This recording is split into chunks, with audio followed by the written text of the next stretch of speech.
বং বিনিয়োগ সবসময় আপনাদের বলে যে আপনার ট্রেডিং স্টাইলটাকে কিন্তু সবসময় সিম্পল রাখবেন। অ্যাকচুয়ালি 90% লোক জানেই না যে ইন্ডিয়া ভিক্সটা কীভাবে ব্যবহার করা উচিত। ইন্ডিয়া ভিক্সের মাধ্যমে আপনি কখন কোন ট্রেডিং করবেন বা সুইং ট্রেডিং করবেন বা ইনভেস্টমেন্ট করবেন সেটা কিন্তু আপনারা আইডেন্টিফাই করতে পারেন, বা আপনার এন্ট্রি বা এক্সিট পয়েন্ট কী হওয়া উচিত। কিন্তু কেবলমাত্র কতগুলি লেভেল বার করে সেই লেভেলের মাধ্যমে কখনোই ট্রেডিং করা সম্ভব নয়। তাই কেবলমাত্র থিওরিটিক্যাল না, প্র্যাকটিক্যালটা বুঝুন। থিওরিটিক্যাল বুঝতে লাগবে আপনার 10 মিনিট, আর প্র্যাকটিক্যালি সেটা ইমপ্লিমেন্ট করতে লাগবে 10 বছর।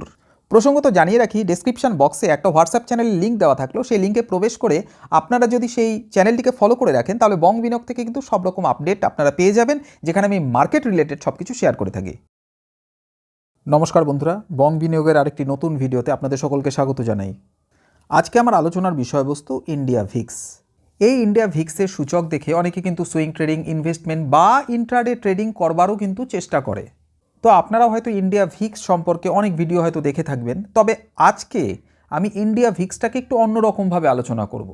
তো বং বিনিয়োগ সবসময়ই চেষ্টা করে আপনাদের থিওরিটিক্যালে না, যেখানে প্র্যাকটিক্যালের মাধ্যমে আপনারা কিভাবে কাজ করতে পারেন, কিভাবে কিছুটা প্রফিট আর্ন করতে পারেন, সেটাই কিন্তু আপনাদের শেখানো। দেখুন, এই ইন্ডিয়া ভিক্সটাকে আমরা সবার আগে যেটা বলবো সেটা কিন্তু একটা সূচক। দেখুন, এই সূচকটি কি করে, বাজারের ভবিষ্যতের উত্থান পতনের পূর্বাভাস দেয়। মানে এই ইন্ডেক্সটার মাধ্যমে আমরা ভোলাটিলিটিটা কিন্তু সেটা মেজার করতে পারি। মানে সেটা উত্থানও হতে পারে, মানে আপসাইডেও হতে পারে, ডাউন সাইডেও কিন্তু হতে পারে। সহজ ভাষায় বলা যায়, এটি আগামী 30 দিনে শেয়ার মার্কেটে কতটা অস্থিরতা বা ওঠাপড়া হতে পারে সেটা কিন্তু আমাদের নির্দেশ করে। এখন অনেকেরই মনে হবে যে এই সূচকটা সেটা তো অ্যানুয়ালি পার্সেন্টেজের হিসেবে প্রকাশ করে। অবশ্যই ঠিক তাই। মানে বলা যায় যে আগামী 30 দিনের জন্য বাজারে সম্ভাব্য অস্থিরতার বার্ষিকীকৃত মান, মানে অ্যানুয়ালাইজড মানটা প্রকাশ করে। তাহলে এই অ্যানুয়ালাইজড এই যে মানটা দিয়ে সেটার কিন্তু আমরা মান্থলিটা কিন্তু তার ভোলাটিলিটি কতটা হতে পারে সেটা কিন্তু আমরা নিজেরাই বার করে নিতে পারি। এই ইন্ডিয়া ভিক্স কিন্তু বাজারে কোনো দিক নির্ধারণের একেবারে সরাসরি গ্যারেন্টি দেয় না। মানে বাজারের মনের অবস্থা এবং ঝুঁকির পরিমাণ সম্পর্কে কিন্তু আমরা একটা ধারণা পেতে পারি। আবার এই ইন্ডিয়া ভিক্স কিন্তু ফিয়ার ইন্ডেক্স নামেও কিন্তু পরিচিত, যেহেতু এটা এই মার্কেটের এই ভোলাটিলিটিটাকে প্রকাশ করে। সেহেতু এই মার্কেটে কতটা ভয়, কতটা অস্থিরতা বিরাজ করছে সেটা প্রকাশিত হয়, তাই একে ফেয়ার ইন্ডেক্সও বলা হয়। এইবার দেখুন, খুব সিম্পল একটা জিনিস বুঝবেন যে ইন্ডিয়া ভিক্স যখন সেটা এই ভিক্সটা যদি বেশি হয় তখন বাজারে কিন্তু একটা অনিশ্চয়তা, মানে ভয়ের মাত্রাটা কিন্তু বেড়ে যায়। তাহলে ভয়ের মাত্রা যখন বেড়ে যাবে তাহলে তখন সেই জায়গাটা কিন্তু আমাদের সতর্ক থাকতে হবে যে মার্কেটে কিন্তু এই সময় একটা অস্থির ভাব সৃষ্টি হয়েছে, এখান থেকে কিন্তু একটা প্যানিক সেলিং কিন্তু আসতে পারে। ঠিক একই রকমভাবে ভিক্স যদি কম থাকে তখন কিন্তু বাজার কিন্তু অনেক শান্ত থাকে এবং স্টেবল থাকে। তাহলে সেক্ষেত্রে কিন্তু আমাদের বিনিয়োগ আমরা কিন্তু এই জায়গাটায় এসে কিন্তু করতে পারি।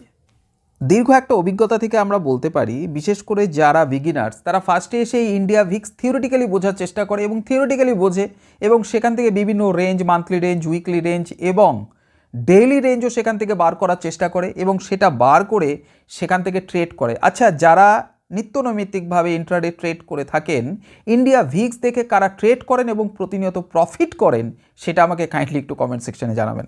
বং বিনিয়োগ কেবলমাত্র আপনাদের সেই জিনিসই শেখাবে যেই জিনিসটা আপনার মার্কেটে ইমপ্লিমেন্ট করতে পারবেন। দেখুন, এবার একটা জিনিস আপনারা বোঝার চেষ্টা করুন। ইন্ডিয়া ভিক্স বর্তমানে রয়েছে সেটা হচ্ছে গিয়ে 14.14।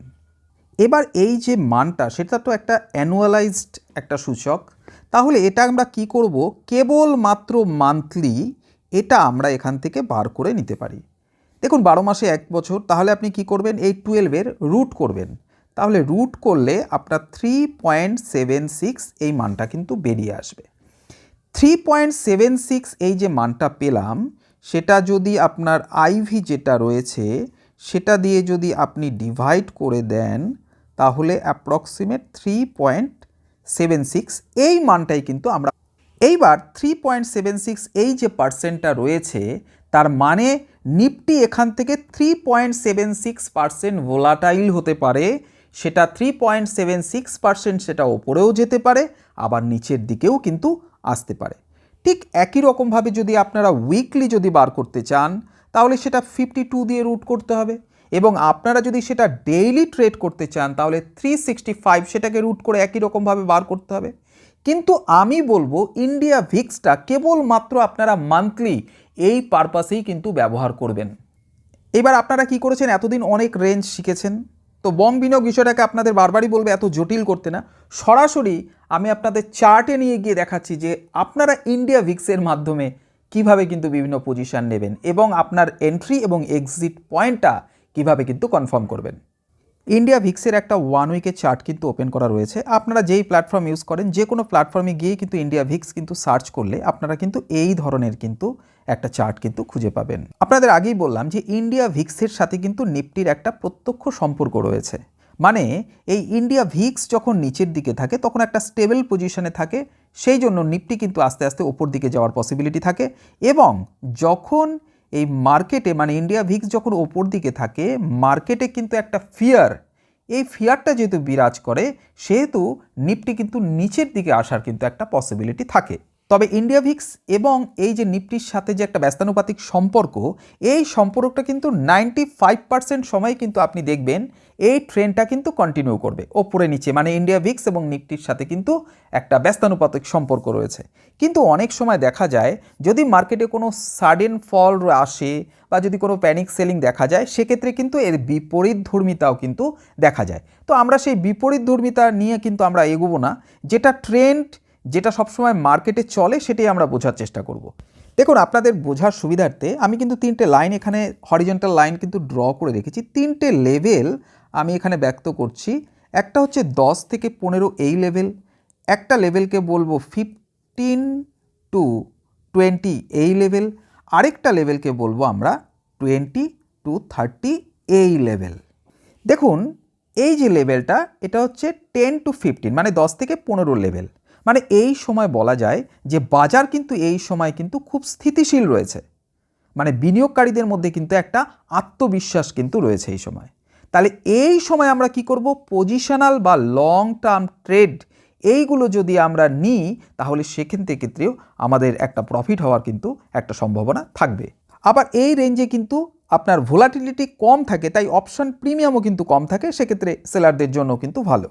এরপরে যে রেঞ্জটা সেটা দেখুন 15 টু 20, এই রেঞ্জটার মধ্যে কিন্তু বাজারে কিন্তু একটা মাঝারি মানের কিন্তু একটা অস্থিরতা কিন্তু বিরাজ করতে পারে, মানে নিউজ বা ইভেন্টের কারণে কিন্তু হালকা এই সময় কিন্তু ওঠানামা করতে পারে। তাহলে এই সময় আপনি কি করবেন, এই সময় আপনার ট্রেডিং স্টাইলটা কিন্তু হওয়া উচিত সুইং ট্রেডিং বা স্ট্র্যাডেলের মাধ্যমেও কিন্তু অপশন স্ট্র্যাটেজি এই সময় কিন্তু ব্যবহার করা যায়। এইবার দেখুন বাজারে আরেকটা লেভেল, সেই লেভেলটাকে বলবো আমরা 20 টু 30, মানে 20-র ওপরে যখন এই ইন্ডিয়া ভিক্স চলে যাবে তখন বাজারে কিন্তু একটা ভয় বা অনিশ্চয়তা কিন্তু বেড়েছে। মানে বড় ইভেন্ট যেমন ধরুন বাজেট হতে পারে বা নির্বাচন হতে পারে, এই সময় এই ধরনের ইন্ডিয়া ভিক্স কিন্তু প্রকাশ করে, মানে ইন্ডিয়া ভিক্সটা তখন কিন্তু এই লেভেলে চলে আসে। তাহলে অস্থিরতার কারণে স্বল্প মেয়াদে কিন্তু আপনার বড় মুভমেন্ট হতে পারে, মানে ছোট টার্গেট আর স্টপ লস ব্যবহার করা যেতে পারে এই সময়। আর যারা বেসিক্যালি আমরা অপশন বায়ার তাদের ক্ষেত্রে কিন্তু ভোলাটিলিটিটা কিন্তু খুব নিডেড, না হলে কিন্তু অপশন প্রিমিয়াম ডিকে হওয়ার জন্য কিন্তু একটা লস হওয়ার কিন্তু পসিবিলিটি থাকে। এই সময় যদি অপশানে আপনি বায়ার্স হিসেবে কিন্তু কাজ করেন তাহলে সেক্ষেত্রে কিন্তু যথেষ্ট লাভজনক হতে পারে। দেখুন এরপরে একটা লেভেল কিন্তু আপনাদের সামনে তুলে ধরবো, সেটা হচ্ছে অ্যাভাব 30। এই যে 30-এর ওপরে যে লেভেলটা রয়েছে এটি অত্যন্ত উচ্চ মাত্রা অস্থিরতা কিন্তু বাজারে বিরাজ করে, মানে বিনিয়োগকারীরা এই সময় কিন্তু খুব ভীত হয়ে থাকে। তা এই সময় বড় লস এড়াতে আপনার পোর্টফোলিও কিন্তু সবসময় হেজ করা উচিত। আর অপশান সেলিংয়ের ক্ষেত্রে অস্থিরতার কারণে কিন্তু আপনার বড় লস কিন্তু হয়ে যেতে পারে। দেখুন কোভিড-19-এর সময় এই ইন্ডিয়া ভিক্স এই লেভেলটা কিন্তু 82 অ্যাভাব হয়ে গিয়েছিল, তার মানে মার্কেটে ব্যাপক পরিমাণে কিন্তু প্যানিক এই সময় কিন্তু বিরাজ করছিল। এই জন্য কিন্তু ইন্ডিয়া ভিক্সের একটা আনএক্সপেক্টেড মুভমেন্ট কিন্তু দেখা গেছে, যদিও ফরচুনেটলি সেটা খুব তাড়াতাড়ি রিকভারও করে নিয়েছে, সেটা আলাদা কথা। তাহলে এই ইন্ডিয়া ভিক্সের মাধ্যমে যদি একটা ওভারঅল সামারি আপনাদের করে দিই তাহলে ধরে নিন ইন্ডিয়া ভিক্স রয়েছে 12, তাহলে আমরা কি করব, লং টার্ম পজিশন নিতে পারেন, মানে এই সময় বাজারে কিন্তু স্টেবিলিটি রয়েছে। ধরুন ভিক্স ধরে নিলাম 22 বা 23 রয়েছে, তাহলে এই সময় ইন্ট্রাডে ট্রেডিং করতে পারেন এবং অস্থিরতার এই যে সুযোগটা মানে ভোলাটিলিটির সুযোগটা আপনি নিতে পারেন। এইবার ধরে নিলাম যে ইন্ডিয়া ভিক্স অ্যাভাব 30 বা 35 ধরে নিলাম, তাহলে বেশি ঝুঁকি এড়িয়ে চলার জন্য এই সময় কিন্তু পোর্টফোলিও কিন্তু হেজ করা উচিত। আশা করছি ভিডিওটা আপনাদের ভালো লাগলো। যদি ভালো লাগে তাহলে লাইক করবেন, আর কমেন্ট সেকশন কিন্তু সবসময় আপনাদের জন্য খোলা থাকে। প্রত্যেকে ভালো থাকবেন, সুস্থ থাকবেন, বং বিনিয়োগে থাকবেন।